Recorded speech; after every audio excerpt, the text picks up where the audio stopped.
War and Pieces. Well, today we're going to be looking at really kind of historical battles. What if George Washington was able to fight Robert E. Lee?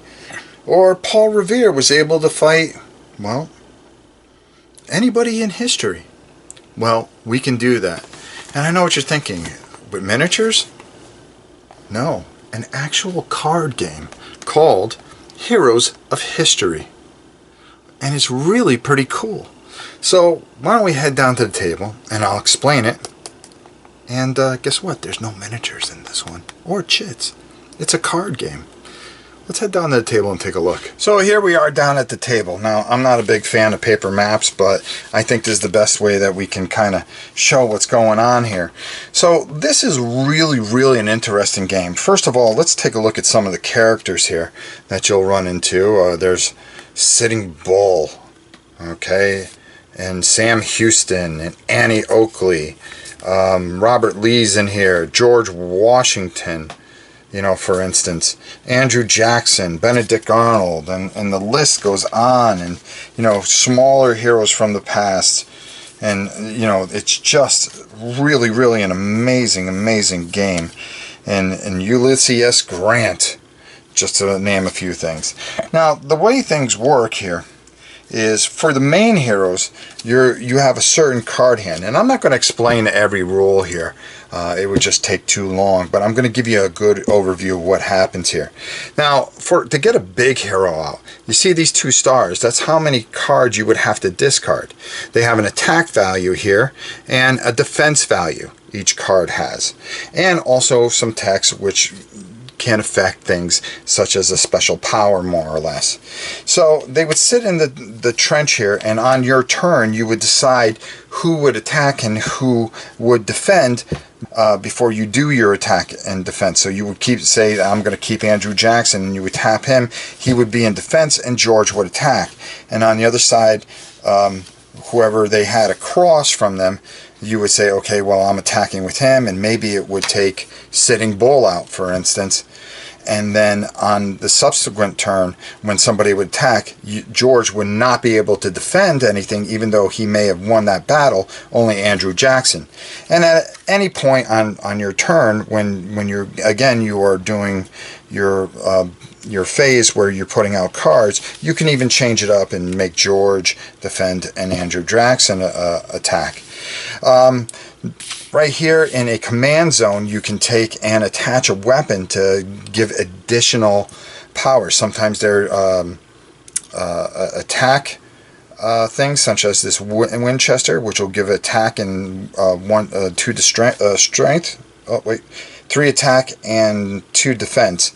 So you could attach it and it would add to their attack and defense value. And also any kind of flavored text that might happen to come in.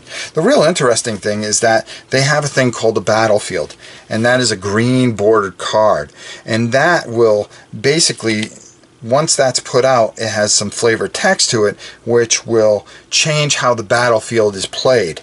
Now, should in a battle, say Sitting Bull get defeated by George Washington, they go into what is called a museum. Pretty neat thing. Instead of just a dead pile, they go back to the museum. There are special cards such as Ironside, which will give you supplies, and then there's other cards that supply gold border cards that will give you special abilities and change up the way the game is played. So that's how pretty much everything kind of works, and everything's done in phases. Of course, there's the beginning phase, then an action phase, and then a battle phase, and then, of course, an end phase. And then what you have and what you're trying to do, because you cannot attack the other person, each time somebody takes damage and is discarded, that takes away from your state points. You have 50 state points a person, and whoever ends up with 0 state points at the end of the game loses. So that's pretty much the gist of what's going on here in Heroes of History. As you can see, beautiful art, beautifully done cards, and a real interesting game. The flavor with the cards and how the game is played is just really an amazing thing, and I really, really enjoyed this. So let's go up top and get my final thoughts on this. So it's a battle game, card game, and I was really surprised with this because I said, oh great, another card game. There's only a couple card war games that I really, really liked. And one of them was The Last Crusade, and that was the last one was back in the 90s. I've never been a Magic guy, never been a Yu-Gi-Oh guy, but playing this, I really enjoyed this. It has some of those mechanics and stuff like that, but it plays very well. It's very thematic. It works very well. It's not clunky or anything like that, and my son and I, who spent at least a few hours playing different types of battles, actually really enjoyed this. I like the battlefield aspect of it. I love the art. The art's absolutely beautiful, and it's a nice little game. It's something I really, really enjoyed, and I found quite shocking, so I figure I'd put it up on, where else? War and Pieces. You can, if you want to get this, you can get it at bradensworld.com. Heroes of History. I don't know what else I can say about it, but I really, really enjoyed it. I think the only thing that I really didn't like about it was the paper map. But boy, if they came out with a rubber map and more cards, I think I really, really, really get immersed in this and be able to do different things. I want to see more. I want to take Caesar and I want to take him against Patton. I want to do all kinds of things. So I'm really looking forward to hopefully them putting out more card sets and making this just a bigger selection of a game. I think it'd be really cool if you can mix and match and do all kinds of really weird and cool things with it. Well, if anything, I've got to give this an 8 out of 10. I really enjoyed it. I had a great time, and every time I walk by it, I kind of think, well, you know, it'd be fun if we just played a quick game. It's nice, quick filler game, even. You know, it just worked out very, very well.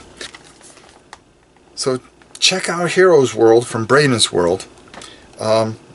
Really a great little game here. So that's it from War and Pieces. Until next time, I'm Rob Oren, and we will see you on the battlefield. Thanks so much for watching the Dice Tower videos. Find more great videos and reviews, as well as our top-rated audio podcast at Dicetower.com. You can also find other great shows at DicetowerNetwork.com. I'm Eric Summerer, and you've been watching The Dice Tower. The Dice Tower is sponsored by Cool Stuff Inc., where you can find great games for great prices. Cool stuff in stock. Check them out at CoolStuffInc.com.